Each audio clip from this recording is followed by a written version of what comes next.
Habíamos probado que se cumplía el axioma número 3, ¿sí? Ahora vamos a probar el axioma número 4.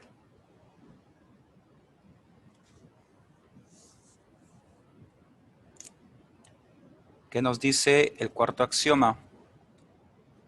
Para todo alfa que pertenece a los reales y para todo u o para cualquier vector que pertenece a su conjunto H, tenemos que probar que alfa por u pertenece a su conjunto H. En el axioma número 4 nosotros no vamos a transformar el vector u porque ya lo tenemos transformado en el paso 3 o en el axioma 3. Únicamente vas a seleccionar ya su vector, digamos, en función de la variable libre. Si ustedes desean en el axioma 4 también puedes utilizar el vector b, ¿sí? No hay problema. Puedes utilizar cualquiera de los dos vectores. Yo siempre escribo u por costumbre. Entonces esto es alfa por u es igual alfa, donde el vector u es x1, 3, x1. Observen que ahora nosotros aplicamos todo lo que hemos aprendido en la primera parte de la materia. Alfa por u es igual. Multiplicas alfa por x1, nos queda alfa por x1. Multiplicas alfa por 3x1, nos queda 3 alfa por x1. Bien. Hemos concluido porque ya hemos multiplicado ese alfa por cada uno de los componentes. Ahora, una vez que vos llegás hasta acá, tenés que corroborar si cumple o no cumple con la característica. ¿Y cuál era la característica de su conjunto H? Que la segunda componente era igual a 3 veces la primera componente. Entonces nosotros sabemos que esta expresión que está acá es la segunda componente, y la que está acá es la primera componente, ¿sí? Entonces, seleccionas la primera, alfa por x1, y lo multiplicas por 3. Si lo multiplicas por 3, observa que te queda la segunda componente. Entonces, si cumple con la característica de, digamos, de su conjunto H. ¿Cuál es la conclusión de este ejercicio? O mejor dicho, de este axioma. Por lo tanto, la multiplicación escalar también pertenece a su conjunto H. Bien. Se han cumplido los 4 axiomas. Entonces, ¿cuál es la conclusión general de todo este ejercicio? H es un subespacio vectorial de R2.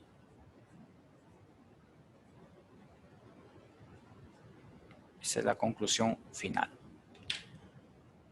H mayúscula es un subespacio vectorial de R2. ¿Por qué? Porque se cumplen esos 4 axiomas matemáticos.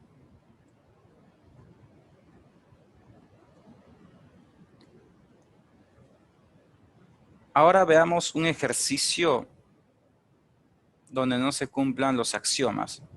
Si no se cumple un axioma, entonces vos ya no tenés que seguir probando con los otros axiomas, porque perdés tiempo, ¿sí? Basta que uno de los axiomas no se cumpla, entonces vos directamente decís que no es un subespacio vectorial.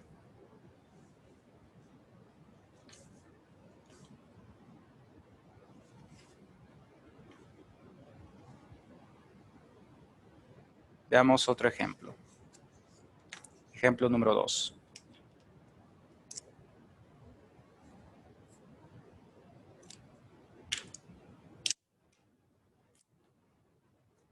Supongamos que tenemos el siguiente subconjunto H. X, Y que pertenece a R2 tal que Y es igual 2X más 3. Bien. La forma de los elementos y la característica de los elementos de su conjunto H.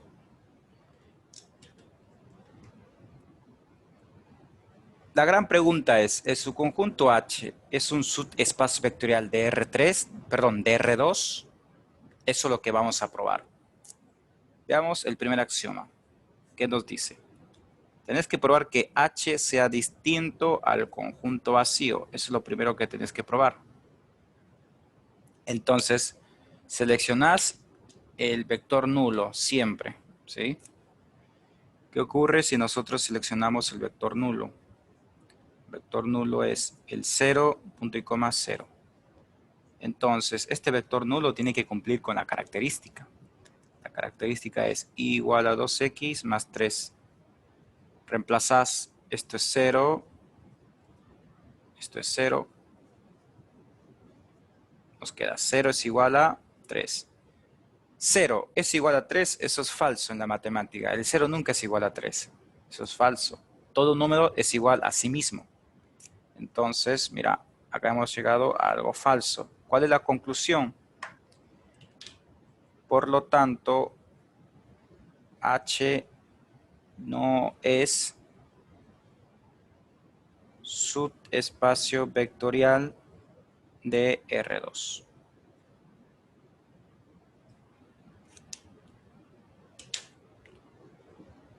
¿Cuál es el error común que comete alguno cuando está empezando con este tema? Es lo siguiente, ¿sí? Digo porque yo también al inicio, cuando vi por primera vez este tema, también cometí este error que lo voy a mencionar.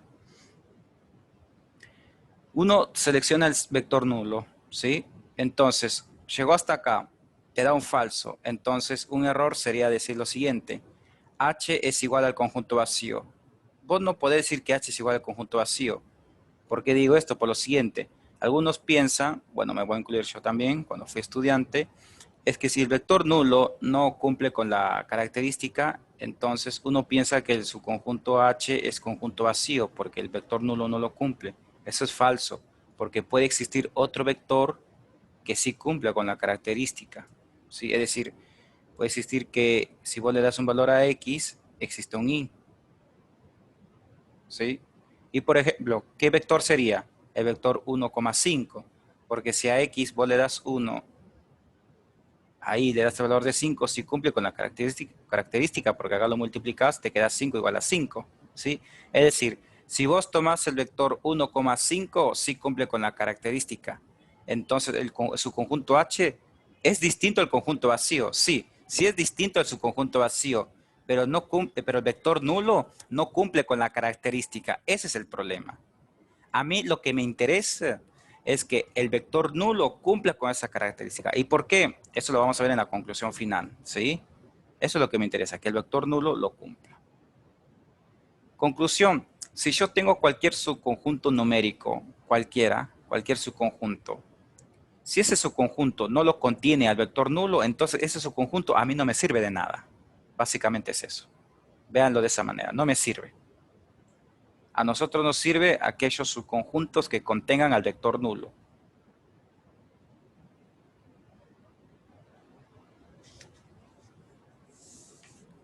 Conclusión,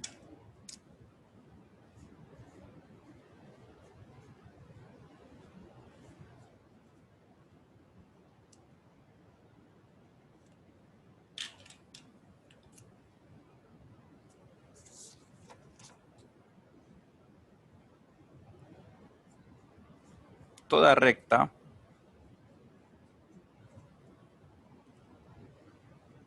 que pasa por el origen de coordenadas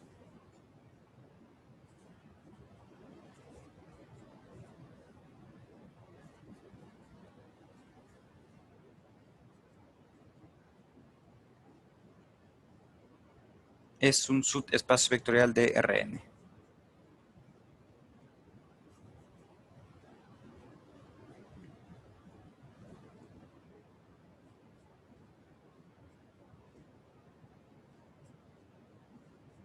De Rn.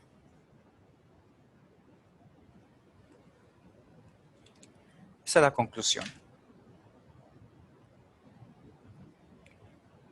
Mencioné recta porque realmente podría ser un plano y dependiendo del espacio vectorial. acá he escrito Rn porque esto podría ser R1, R2, R3. Pero cuando nosotros hablamos de recta, podría ser R2, podría ser R3, R4, etcétera, ¿sí? Pero también en vez de recta podría ser planos, etcétera. Cualquier figura geométrica que pase por el origen de coordenadas es un subespacio vectorial. Profe, buen día. Buen día. Una consulta. ¿Sí?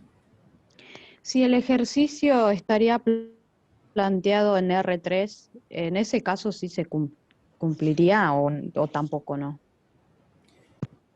Si el ejercicio anterior que nosotros hemos visto, déjame que muestre la hoja. Bueno, en primer lugar, si querés probar que este subconjunto es un subespacio vectorial de R3, entonces vos tendrías que tener acá tres componentes y depende, Claro. y depende de la característica, porque acá tendría que aparecer Z también. Entonces depende de la característica, ¿sí? Pero puede aparecer, por ejemplo, si este ejercicio sería R3 y 3 tendría Z, o sea, acompañado con Z, en ese caso sí se cumpliría, ¿no? Exacto. Muy bien. Si el 3 estuviera multiplicado por Z, sí cumpliría, porque si vos le das el vector nulo, sería acá 3 por 0, 2 por 0 igual a 0, y eso sí te va a dar 0 igual a 0. Exacto.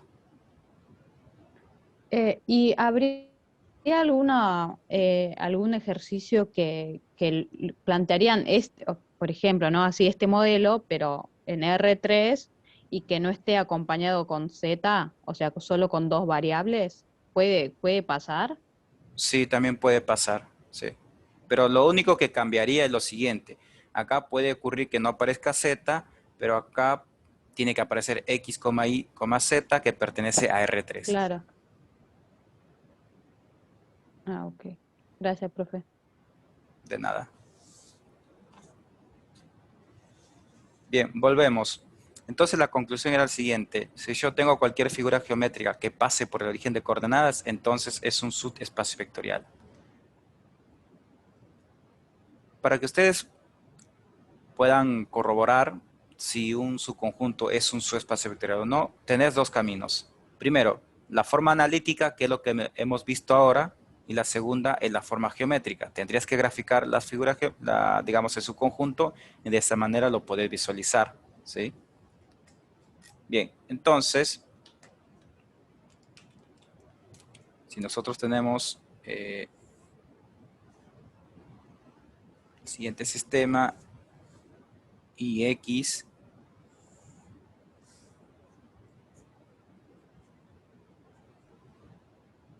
y consideramos esta recta, ¿sí? Estoy inventando cualquier recta, que pase por el origen de coordenadas, entonces hacete la idea que esta recta se le llama H mayúscula y es un subconjunto, porque contiene elementos.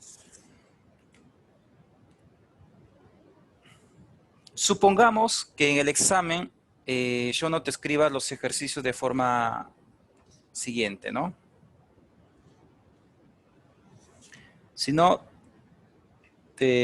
a ver, te planteo figuras geométricas de la siguiente manera. Entonces, y te pregunto, ¿cuál de las siguientes figuras es un subespacio vectorial de R2, ponele, ¿no? R2, R3, dependiendo cómo lo pueda plantear, ¿sí? Entonces vos tenés que darte cuenta si la figura geométrica pasa o no pasa por el origen de coordenadas. Si pasa por el origen de coordenadas, listo, es un subespacio vectorial, como este caso. Pero ¿qué ocurre si yo tengo otra recta? A ver, suponete que vos tengas esta recta que está acá. Le vamos a llamar H sub 1. Esta recta no me interesa en qué punto lo corta. Como no pasa por el origen de coordenadas, no es un subespacio vectorial, no puede ser, ¿sí? Ahora, esta es la conclusión que nosotros podemos sacar. Pero ¿por qué toda recta que pasa por el origen de coordenadas puede ser llamado subespacio vectorial? Lo que ocurre es lo siguiente. Mira, este espacio vectorial, me refiero al espacio vectorial, no al subespacio. El espacio vectorial es R2. ¿Qué característica tiene un espacio vectorial? La característica es que siempre contiene al vector nulo. ¿Y qué es el vector nulo? Por lógica siempre tiene que existir el vector nulo, porque es el origen, es tu punto de partida. Si uno no tiene punto de partida, no tiene sentido. ¿Sí? Bien. ¿Qué ocurre si yo quiero transformar a ver, véanlo de esta manera. Un subespacio es tipo un espacio vectorial, pero más pequeño, ¿sí? Bien. Si yo tengo una recta que no contiene el vector nulo, en algún momento ese espacio vectorial, ¿yo lo podría convertir en espacio vectorial? No. ¿Por qué? Porque no voy a tener punto de partida. A eso es a lo que me refiero. En cambio, mira, para que se comprenda mejor, si yo trazo otra recta más, suponete esta recta, que pase por el origen de coordenadas y lo vamos a llamar su conjunto H sub 2. Fíjate que si vos extraes de este espacio vectorial R2, extraes aparte el H, ¿sí?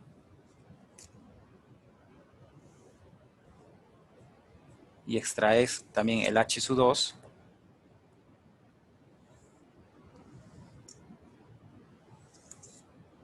entonces vos llegás a tener dos ejes de coordenadas.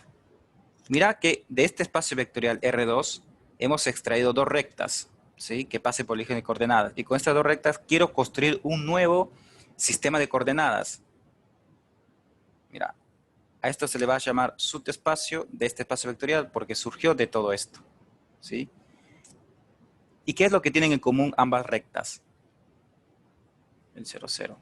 Por esa razón, con esta recta yo puedo construir un nuevo espacio vectorial a futuro. ¿Por qué? Porque tengo mi punto de partida. En cambio, si vos juntás la recta H2 con la recta H1, ¿podés construir un espacio vectorial? No, porque no tienen un punto de origen, no tienen un punto en común. ¿Sí?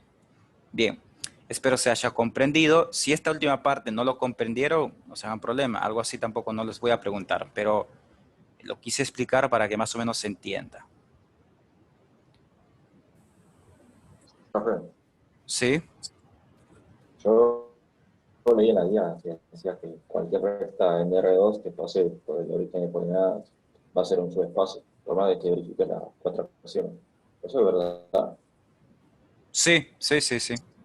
Obviamente, sí. Cualquier recta que pase por el origen coordenadas siempre va a ser un subespacio. No es necesario que vos pruebes los cuatro axiomas.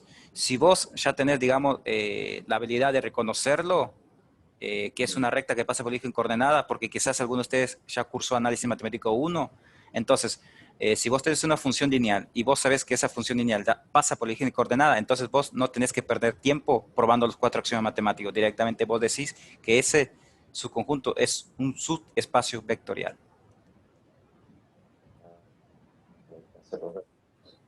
De nada.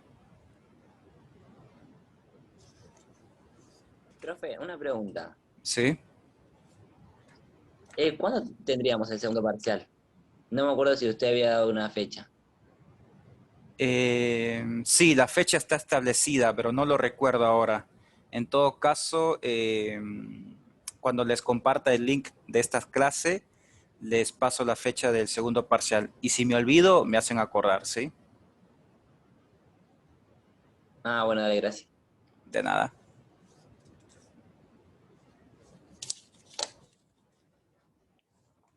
Si no me equivoco, es el segundo sábado de julio, si no me equivoco, pero después lo reviso. Pero sí, ya lo tengo establecido.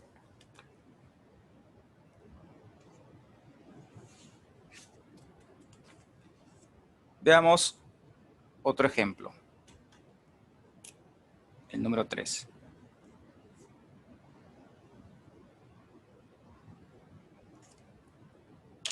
Vamos a suponer ahora que tenemos el siguiente subconjunto, H.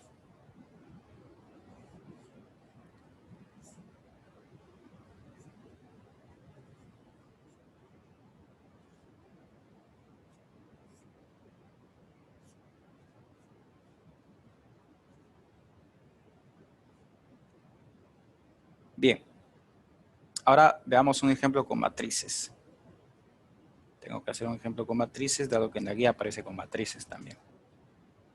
Recuerden que el conjunto de matrices, en este caso de orden 2 por 2, porque es una matriz de orden 2 por 2, también es un espacio vectorial. otra observación más.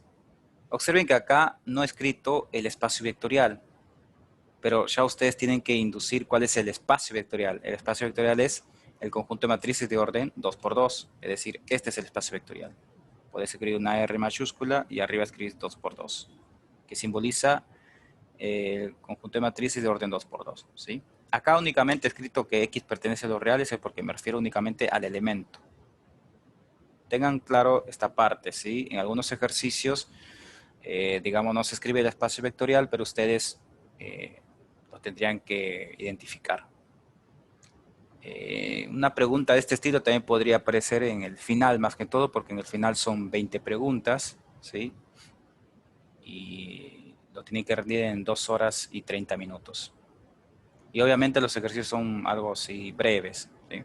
Es por eso que los parciales es más que todo un entrenamiento, ¿sí? Véanlo como un entrenamiento. Por esa razón yo les pedí a todos que lo resuelvan en un solo horario y con el tiempo de 2 horas y 15 minutos, para que cuando lleguen al examen final, digamos, ya estén un poco más adaptados, más acostumbrados, ¿sí? Bien, comenzamos. Queremos probar si este subconjunto H es un subespacio vectorial de este espacio vectorial. Vamos con el primer axioma. Tenés que probar que su conjunto H sea distinto al subconjunto vacío. H tiene que ser distinto al conjunto vacío. Conjunto, subconjunto. Ahora, fíjate que las matrices lo que involucra son vectores, pero tenés que escribir todo en función de matrices. Entonces tenés que decir, si yo selecciono la matriz nula, porque estamos ahora en matrices, la matriz nula es el 0, el 0, el 0 y el 0. Obviamente tiene que ser de orden 2 por 2. Entonces, esta matriz nula estará cumpliendo con la característica. Mira que he cambiado la ubicación, pero esa es la característica. Entonces, cumplirá con la característica. Veamos. Básicamente, ¿qué nos dice esta matriz? Vos tenés que fijarte en el primer elemento. Es decir, el segundo elemento va a ser 5 veces el primer elemento. Y el cuarto elemento, llamémoslo cuarto elemento, ¿sí? Va a ser primero, segundo, tercero y cuarto. El cuarto elemento es igual al primero, pero multiplicado por menos 1. Entonces, vos regresás acá y ves, ¿cuál es el primer elemento? El 0. Entonces, todo en base al 0. La matriz nula lo podés representar de la siguiente manera. Esto es un 0 y podés escribir acá un 5 por 0 y podés escribir acá un 0 y acá un menos 0. Entonces, fíjate que la matriz nula sí cumple con la característica. ¿Por qué? Porque si a la matriz nula lo querés representar de esta forma, porque es la característica de su conjunto, te va a seguir dando la matriz nula. Porque esto es 0, este es 0, este es 0, y el menos 0 no existe. Es 0. Recuerden que el 0 es neutro, no posee signo. ¿Sí? Bien. Entonces, hemos probado que la matriz nula sí cumple con la característica de este subconjunto. Entonces, has probado que por lo menos este subconjunto contiene un elemento y ese elemento es, es la matriz nula. Perfecto. Por lo tanto, el subconjunto H es distinto al conjunto vacío. Por ahora sabemos que contiene al menos un elemento, por lo menos. ¿Sí? Entonces, es distinto al conjunto vacío. Una pregunta, ¿y qué pasaría si el 0 fuese otro número? Porque no lo estarías multiplicando por 0. Pero fíjate que si vos probás con la matriz nula, ya directamente todos los elementos son ceros. Salvo, ¿sí? Que por ejemplo, en vez de este 0, suponete que fuera un 4. Entonces ya directamente vos sabés que la matriz nula no lo cumple. ¿Sí? Bien.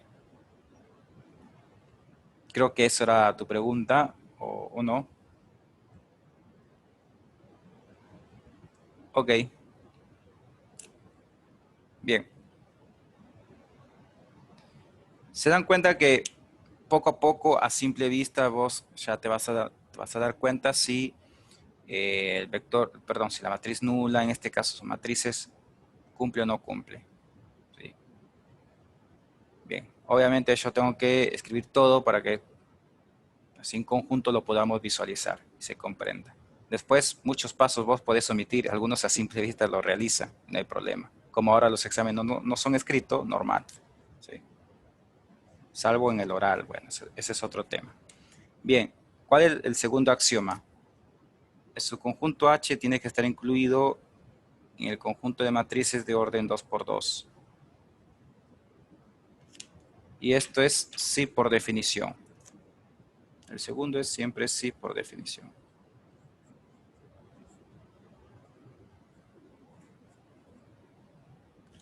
Bien, vamos ahora a la tercera, o al tercer axioma, ¿sí? Vamos al tercer axioma.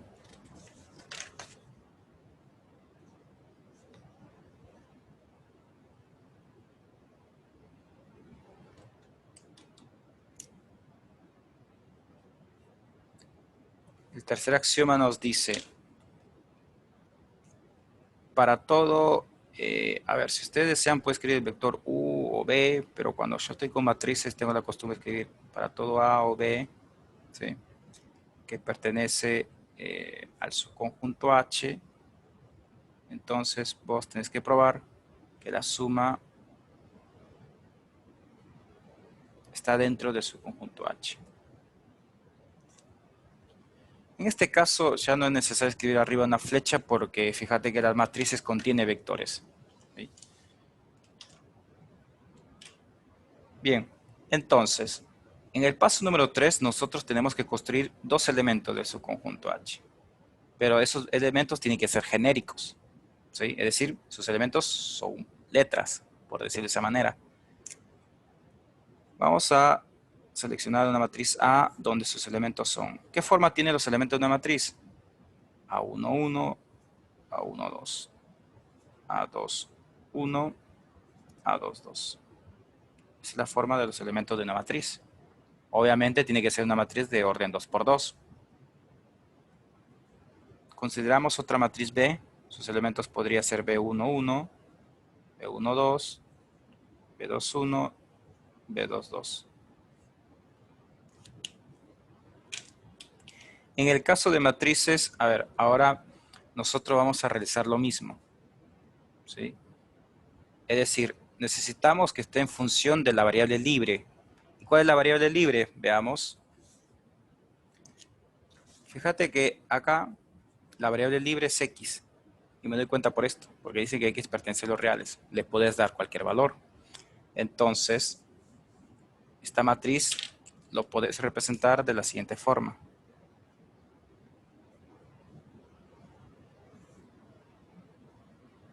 Esto es A11, este elemento es 5 veces el primero.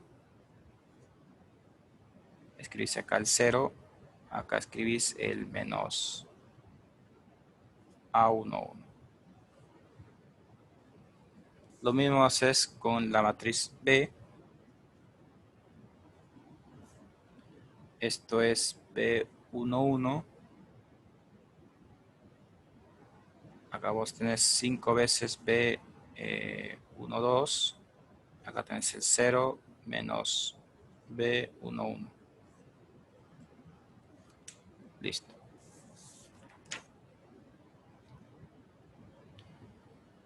Sumas estas dos matrices.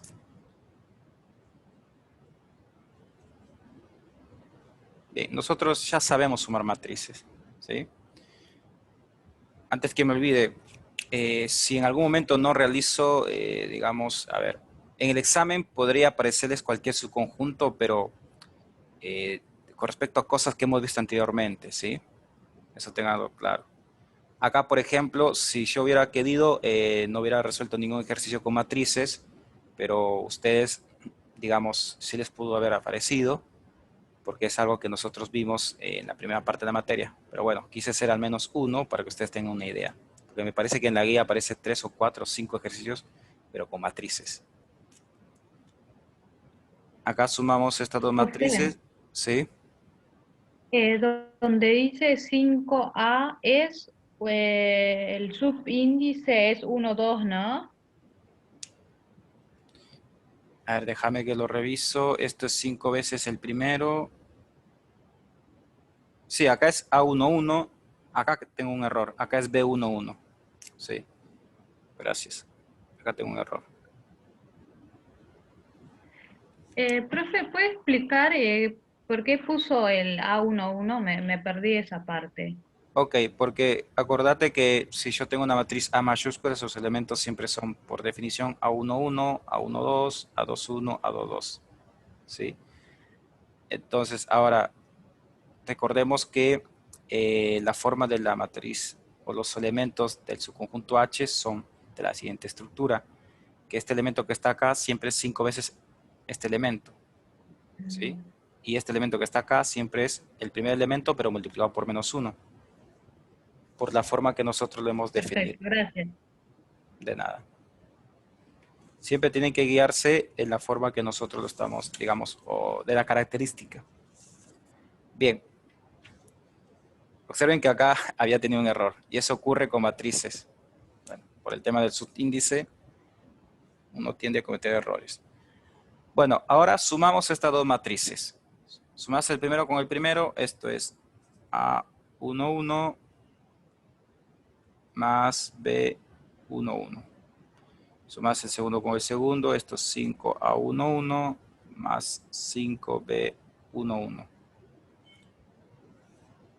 Esto es 0, esto es menos A11 menos B11. Si a alguno de ustedes se les complica trabajar con estos elementos y con subíndice, inventen otra letra. Les doy una ayuda, ¿sí? Acá ustedes pueden escribir A, B, C, D. Acá, D, acá podría ser otra letra, E, F, G, H. Inventen letras si desean. Yo trato de escribirlo de esta manera porque es lo más adecuado matemáticamente. Pero no hay problema si ustedes lo quieren inventar con letras. Y así se olvidan de los subíndices. También lo podés trabajar de esa manera, ¿sí? No hay problema con eso. Ahora, hemos llegado acá a la suma de estas dos matrices. Tendríamos que corroborar si esta suma, que es una nueva matriz, pertenece o no a su conjunto H. Entonces tendrían que cumplir con la característica. El segundo elemento tiene que ser igual a 5 veces el primero. Y el cuarto elemento tiene que ser igual al primero, pero multiplicado por -1. Mira, el segundo elemento tiene que ser igual a 5 veces el primero. ¿Qué ocurre si el primer elemento lo multiplicas por el 5? ¿Te va a dar este elemento? Sí. Creo que ya no es necesario escribirlo porque es notorio todo esto. Ahora, este elemento que está acá tiene que ser igual a este elemento, pero multiplicado por -1. Si a este elemento lo multiplicas por -1, te va a quedar obviamente este resultado. Y bueno, acá es 0. Toda la vida ha sido 0, así que no hay problema. Cumple con la característica. Conclusión. Por lo tanto, la suma de estos dos elementos, que en este caso son matrices, pertenece a su conjunto H.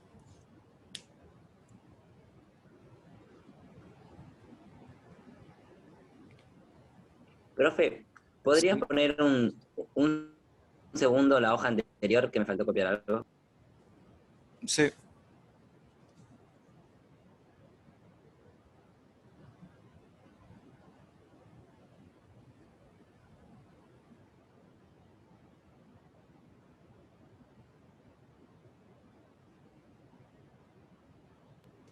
Listo, gracias. Y una pregunta. Acá el menos A subíndice 1, 1 menos B subíndice menos 1, 1 se multiplica por -1. O sea, siempre va a ser por el primer componente de arriba, nunca va a ser por el de abajo. O sea, en este caso 0. Sí, en este caso, porque mira cómo lo tenemos definido. Nos dice que este elemento que está acá tiene que ser igual a esto, pero multiplicado por -1. Y entonces si a este elemento lo multiplicas por -1, sí te va a resultar este elemento que está acá. Todo depende de cómo está definido los elementos de su conjunto H. Listo, gracias. De nada. Bien, otra cosa más, para que se entienda mucho mejor. ¿Por qué me guío del primer elemento? La clave está acá. Acá prácticamente les dice de qué elemento tienes que guiarte. X, ¿dónde está X? Acá. Entonces tienes que guiarte de esa X. Más rápido. Profe, ¿Sí? ¿y va a ser un ejemplo sobre en qué caso no se cumpliría en este ejemplo de matriz? Ok. O ya no. Entonces vamos a ver un ejercicio de la guía. Como en la guía aparece las respuestas, vamos a hacer uno que no cumpla y resolvemos uno. ¿Sí? Gracias, profe. De nada. Profe, ¿Sí? ¿qué hubiese pasado si te quedaba menos A11 y más B11? ¿Igual se cumple? Perdón, no te escuché bien. Medio que se entrecortaba. Dije que, ¿qué pasa si te quedaba menos A11 y más B11? Ah, Por entonces, sumarlo. ok. Si en este caso, si vos sumas estas dos matrices, suponiendo que, como vos mencionás, acá me queda un más, entonces si acá te queda un más, ya no cumple. Entonces, en ese caso, ¿vos qué dirías? Que la suma no pertenece a H y cerrás el ejercicio diciendo que H no es un subespacio vectorial de R 2 por 2. Listo, gracias, profe. De nada. Bueno, me queda menos de un minuto, así que envío un enlace y continuamos con el ejercicio.